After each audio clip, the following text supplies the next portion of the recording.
Halo, selamat sore. Ini kejadian real ya, kejadian nyata. Kemarin dokter dapat pasien dari unit gawat darurat. Nah, pasien ini umurnya masih muda, masih sekitar umur 24 tahun. Riwayat penyakit dulu tuh cuma riwayat asma. Biasanya, pasien ini kalau serangan asma selalu menggunakan nebulizer dalam pengobatan asmanya. Tapi kali ini dia masuk tadi malam itu dengan keluhan kaki tangannya lemes, perutnya terasa kembung, dan jantungnya terasa berdebar-debar. Bahkan dia berdiri pun tidak mampu karena harus dipapah oleh orang tuanya. Nah, ternyata pada saat dilakukan pemeriksaan, didapatkan kadar kalium di dalam darahnya rendah banget ya, sekitar 1,6 mg per dl dengan gambaran jantung berupa gangguan irama jantung atau yang kita sebut dengan aritmia. Nah, kenapa kejadian ini bukan kejadian yang pertama, tetapi sering berulang pada anak gadis ini? Nah, kali ini kita berbicara tentang topik bukan tentang asmanya, tetapi apakah ada pengaruh asma terhadap penurunan kadar kalium seseorang. Nah, itulah yang hari ini kita bahas agak luas sedikit ya, supaya rekan-rekan atau yang memiliki keluarga, memiliki keluhan seperti gadis ini, kelemahan anggota gerak, kemudian perutnya kembung, berdebar-debar, bisa saja salah satunya karena kadar kalium di dalam darahnya mengalami penurunan. Nah, istilah yang kita kenal dengan kadar kalium yang rendah itu namanya hipokalemia. Tapi kita tidak memakai istilah medis ya, supaya kita mudah mengerti. Kondisi ini sebenarnya bisa dialami oleh siapa saja, terutama teman-teman yang menggunakan obat-obat asma, apalagi yang menggunakan alat nebulizer. Kemudian penderita-penderita yang mengalami diare dan muntah-muntah juga sih bisa mengalami keadaan yang serupa ya. Penanganan ini harus segera dilakukan untuk menghadapi komplikasi yang serius, termasuk gangguan daripada jantungnya. Jadi gangguan jantung itu merupakan komplikasi daripada kekurangan kalium yang kita anggap cukup berat karena bisa berakibat fatal. Kalium merupakan mineral di dalam tubuh yang mengendalikan fungsi daripada otot-otot, termasuk otot jantung, sel-sel saraf, termasuk sel saraf jantung. Nah, kalium berperan untuk menjaga keseimbangan cairan, mengatur tekanan darah, sehingga biasanya sih tekanan darah cukup terpengaruh kalau nilai kalium berubah tiba-tiba. Nah, ketika kadar kalium di dalam tubuh kita berkurang, maka berbagai gejala akan muncul, termasuk tergantung pada berapa nilai kalium yang menurun. Jadi nilai kalium yang menurun itu tidak selalu diikuti dengan gejala yang sama, tapi bisa saja bersifat tanpa gejala atau gejalanya ringan atau gejalanya sampai berat. Biasanya nilai kaliumlah yang menentukan seseorang gejalanya sampai sejauh mana. Kekurangan kalium itu tubuh biasanya terjadi karena apa? Karena banyak hal yang mengakibatkan kalium bisa keluar dari tubuh seseorang. Nah, misalnya kondisi-kondisinya seperti muntah-muntah, diare yang berlebihan, kemudian ada penyakit ginjal, khususnya penyakit pada kelenjar adrenalnya. Kemudian rekan-rekan yang menggunakan obat-obat diuretik atau obat-obat untuk kencing ya. Biasanya ada sebagian orang yang menggunakan obat diuretik ini untuk kasus-kasus seperti jantung ya, mengurangi bengkak jantung, dan biasanya digunakanlah obat-obat kencing yang seperti misalnya furosemid. Salah satu efeknya adalah penurunan kadar kalium seseorang. Nah, keadaan-keadaan lain walaupun jarang adalah kekurangan asam folat. Kemudian keadaan komplikasi diabetes yang disebut dengan ketoasidosis juga bisa mengakibatkan penurunan kadar kalium. Kekurangan magnesium, menggunakan obat-obat asma terutama adalah obat-obat yang digunakan menggunakan alat nebulizer. Kemudian penggunaan obat pencahar secara jangka panjang. Konsumsi minuman beralkohol dalam jumlah berlebihan juga bisa mengakibatkan seseorang kekurangan kadar kalium seseorang. Kebiasaan merokok juga loh ya. Kemudian gejala-gejalanya apa saja sih yang agar kita bisa waspada bahwa kita atau keluarga kita mengalami kekurangan kalium. Nah, pertama kalau muncul gejala-gejala seperti ini.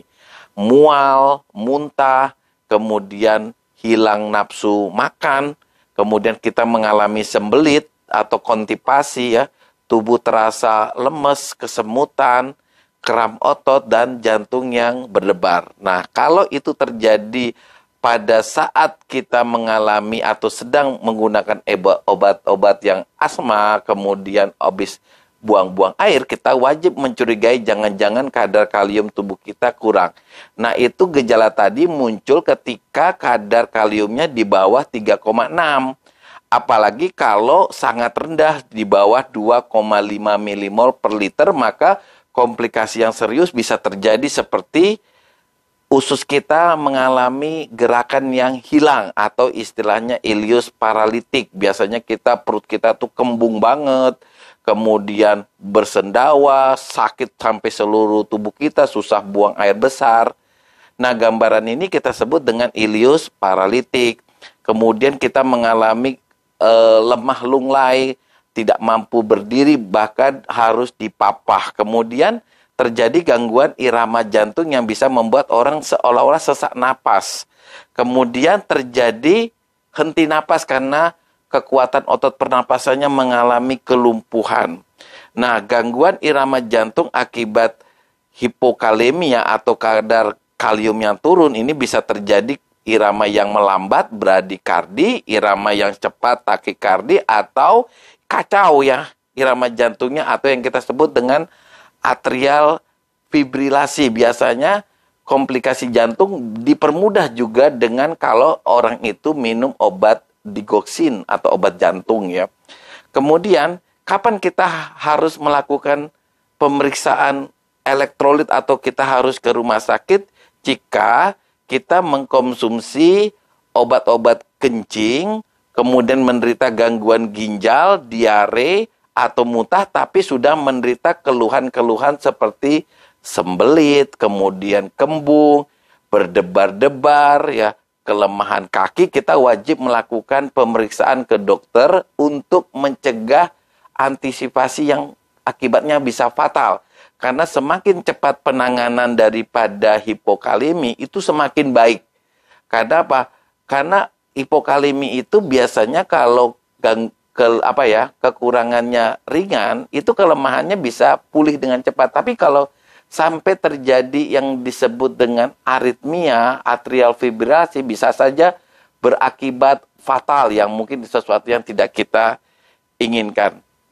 Mendiagnosanya sangat mudah. Biasanya kalau kita sampai di unit gawat darurat, kita dilakukan pemeriksaan darah untuk mengukur nilai kalium. Nah, nilai kaliumnya itu kan antara 3,7 sampai 5,2 milimol per dl untuk nilai normalnya. Jika di bawah itu, maka disebut dengan hipokalemia. Tapi kalau nilainya sampai di bawah 2,0, itu kategori kekurangan kalium yang cukup berat. Nah, pengobatannya sebenarnya sederhana ya. Semakin cepat penanganan, semakin pulihnya cepat dan menghindari komplikasi yang tidak kita inginkan. Pertama, carilah sebab daripada kenapa kalium bisa turun. Misalnya, karena diare, kita kasihlah obat diare. Karena misalnya penggunaan obat-obat jantung seperti furosemid, misalnya kita ganti dengan obat diuretik yang tidak menurunkan kadar kalium seseorang. Atau penggunaan obat asmanya diganti dengan obat asma yang lain seperti kasus ini, yaitu penggunaan nebulizernya yang biasanya dia menggunakan Ventolin dalam riwayat penyakitnya itu diganti dengan obat asma yang lain yang mungkin perlu konsultasi dengan dokter agar kejadian ini tidak berulang. Kemudian jangan lupa koreksi daripada nilai kaliumnya semakin cepat, semakin baik. Kemudian monitor ya. Monitor nilai kalium. Karena apa? Kita tidak mungkin mengembalikan atau memberikan suplemen kalium baik lewat infus maupun oral secara terus-menerus tanpa tidak terkontrol. Karena apa? Kelebihan nilai kalium itu juga cukup berbahaya ya di samping nilai kalium yang rendah. Jadi pemberian kalium bukannya tanpa batas tetapi tetap harus dikoreksi. Kemudian komplikasi ya, sebelum kita berbicara yang kita hentikan dulu video ini, kita harus melihat komplikasi daripada kekurangan kalium adalah kelumpuhan otot pernapasan yang bisa membuat orang fatal ya. Artinya dokter tidak mau bicara fatalnya, pokoknya terjadi kelumpuhan otot pernapasan yang membuat seseorang tidak bisa bernapas. Kemudian bisa mengakibatkan komplikasi pada ginjalnya, kemudian kesadarannya bisa menurun pada kasus-kasus yang disebut dengan encephalopati hepatikum pada kasus-kasus hati. Kemudian ususnya gerakannya hilang atau disebut dengan ileus paralitik. Kemudian untuk mencegah daripada kekurangan kalium, nah yang tahu dokter tadi, kalau yang menjadi sebabnya diketahui, sebabnya diperbaiki, obatnya diganti. Kemudian makanlah makanan yang tinggi nilai kaliumnya seperti buah-buahan, sayur-sayuran seperti tomat, bayam, wortel. Kemudian daging sapi, ikan, kacang-kacangan, gandum, susu juga bagian yang kaya dengan kalium ya. Demikian rekan-rekan kasus kita, kalau kita mau menyimpulkan kasus yang tadi malam bahwa gadis ini mengalami kelemahan pada otot kakinya atau disebut dengan rhabdomyolysis, itu terjadi karena kadar kalium yang terlalu rendah. Nah, kadar kalium yang terlalu rendah ini sudah menimbulkan komplikasi berupa irama jantungnya terganggu, perutnya mengalami ileus, kakinya mengalami kelemahan. Untungnya segera dilakukan koreksi sehingga pagi ini kondisinya jauh lebih baik. Nah, jangan lupa obat asmanya harus diganti. Jadi obat-obat asmalah yang menjadi penyebab si gadis ini mengalami hal demikian. Tapi bagi rekan-rekan yang mungkin disebabkan oleh faktor yang lain, itu perlu berkonsultasi dengan dokter. Demikian ya rekan-rekan ya, bye dulu.